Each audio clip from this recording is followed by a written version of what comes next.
May 4-ന് വോട്ടെണ്ണുകയാണ്. പുതിയ സർക്കാർ ഏതുമാവട്ടെ BLM കൂടെയുണ്ട്. പുതിയ സർക്കാരിന് ആശംസകൾ.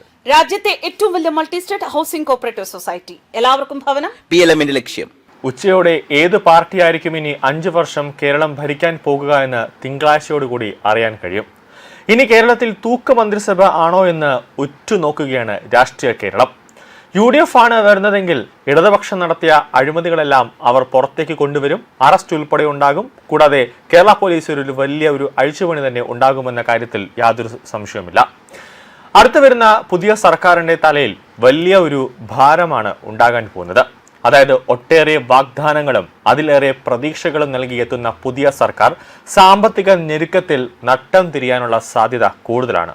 കാരണം ശമ്പള പരിഷ്കരണം, ക്ഷേമ പെൻഷൻ വർധന, DA, ലീവ് സറണ്ടർ തുടങ്ങിയവയുടെ കുടിശ്ശിക, കിഫ്ബിയുടെ വായ്പാ തിരിച്ചടവ്, വർദ്ധിക്കുന്ന ധനക്കമ്മി, പുറമെ കേന്ദ്ര സർക്കാരിന്റെ സാമ്പത്തിക നിയന്ത്രണവും കടമെടുപ്പ് പരിധി വെട്ടിക്കുറയ്ക്കലും എല്ലാം കൂടിയാകുമ്പോൾ ശരിക്കും വീർപ്പുമുട്ടും. ശമ്പള പരിഷ്കരണം നടപ്പാക്കിയതോടെ 25,000 കോടി രൂപയുടെ അധിക ബാധ്യത ഏറ്റെടുത്തുകൊണ്ടാണ് രണ്ടാം പിണറായി സർക്കാർ ഭരണം തുടങ്ങിയത്. ശമ്പള പരിഷ്കരണ കുടിശ്ശിക കൊടുത്തു തീർക്കാൻ കഷ്ടപ്പെടുകയാണ് ഇപ്പോൾ സർക്കാർ. DA കുടിശ്ശിക അവിടെ തന്നെ കിടപ്പുണ്ട്. അതിലൊരു നീക്കുപോക്കും ഇല്ല. ചുവപ്പ് നാടിൽ തന്നെ കുരുങ്ങിക്കിടക്കുകയാണ്. മുൻകാല പ്രാബല്യമില്ലാതെ DA അനുവദിച്ചാണ് തടി തപ്പിയത്.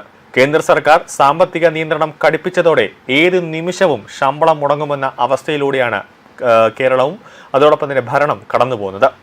പ്രതിസന്ധി അതിരൂക്ഷമായതിനാൽ തദ്ദേശ സ്ഥാപനങ്ങൾക്കുള്ള ഫണ്ടിൽ ഏകദേശം 2,700 കോടി രൂപ നൽകാതെയാണ് സർക്കാർ കാലാവധി പൂർത്തിയാക്കിയത്. കടമെടുപ്പ് പരിധി കേന്ദ്രം വെട്ടിക്കുറച്ചതിനാൽ സാമ്പത്തിക വർഷാവസാനം ഏകദേശം 7,000 കോടിയുടെ കുറവാണ് നേരിട്ടത്. റവന്യൂ കമ്മി 42,000 കോടിയിലേക്കാണ് എത്തിയിരിക്കുന്നത്.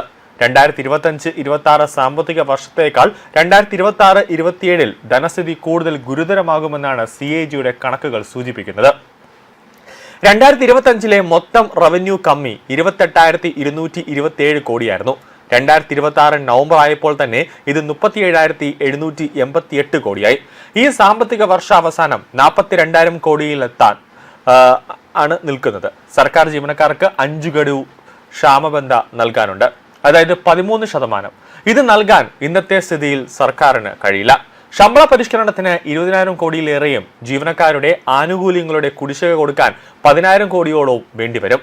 അടിസ്ഥാന സൗകര്യ വികസനത്തിന് കിഫ്ബി 1.24 ലക്ഷം കോടിയുടെ പദ്ധതികൾ ഏറ്റെടുത്തിട്ടുണ്ട്. നിലവിൽ പ്രതിമാസം 3,200 കോടിയാണ് തിരിച്ചടവ്. ഇത് 3 ഇരട്ടിയാവും. നികുതി വരുമാനം 83,731 കോടിയായി വർദ്ധിച്ചെങ്കിലും ചെലവ് 1,92,000 കോടിയിൽ എത്തി നിൽക്കുകയാണ്. അതുമാത്രമല്ല, ഇനി വരുന്ന പുതിയ സർക്കാരാണെങ്കിൽ കൂടുതൽ രൂപ കടമെടുത്താൽ മാത്രമേ കേരളത്തെ മുന്നോട്ട് ചലിപ്പിച്ചു കൊണ്ടുപോകാൻ പറ്റുള്ളൂ. ഈ വർഷത്തെ കടമെടുപ്പ് പരിധി കേന്ദ്രം നിശ്ചയിച്ചിട്ടില്ല. 4,700 കോടിയുടെ താത്കാലിക അനുമതിയാണ് ഇപ്പോൾ നൽകിയിട്ടുള്ളത്. ധനകാര്യ കമ്മീഷൻ ശുപാർശയിലൂടെ ഡിവിസിബിൾ നികുതി വിഹിതം 10,000 കോടി വർദ്ധിച്ചതാണ് ഏക ആശ്വാസം.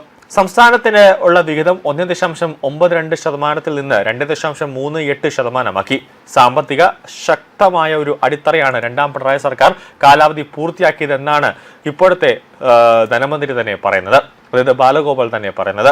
അതിന്റെ നേട്ടം പുതിയ സർക്കാരിന് ഉണ്ടാകുമെന്നൊക്കെ പറയുന്നുണ്ടെങ്കിലും ഈ വർഷം പ്രഖ്യാപിച്ച, അതായത് ഫെബ്രുവരിയിൽ പ്രഖ്യാപിച്ച കേരള ബഡ്ജറ്റിൽ വലിയ തുക, കോടിക്കണക്കിന് തുകയാണ് ഓരോ പദ്ധതിക്കായി വകമാറ്റി വെച്ചിട്ടുള്ളത്. ആ പണം കണ്ടെത്തേണ്ടത് അനിവാര്യമാണ്. കൂടാതെ കേരളത്തെ സംബന്ധിച്ചിടത്തോളം പണം ഇങ്ങനെ പൊയ്ക്കൊണ്ടിരിപ്പുണ്ട്. പക്ഷേ അതിന് ആവശ്യമായുള്ള റിട്ടേണിംഗ് നമ്മുടെ ധനകാര്യ വകുപ്പിന്, കേരളത്തിലെ ധനകാര്യ വകുപ്പിന് കണ്ടെത്താൻ സാധിക്കുന്നില്ല എന്നതാണ് യാഥാർത്ഥ്യം. കാരണം ഒരു കച്ചവടം, ഒരു ബിസിനസ് തുടങ്ങുമ്പോൾ നമുക്ക് പ്രോഫിറ്റ് വേണം. ചിലപ്പോൾ നഷ്ടമുണ്ടാകാം, പക്ഷേ പ്രോഫിറ്റ് വേണം.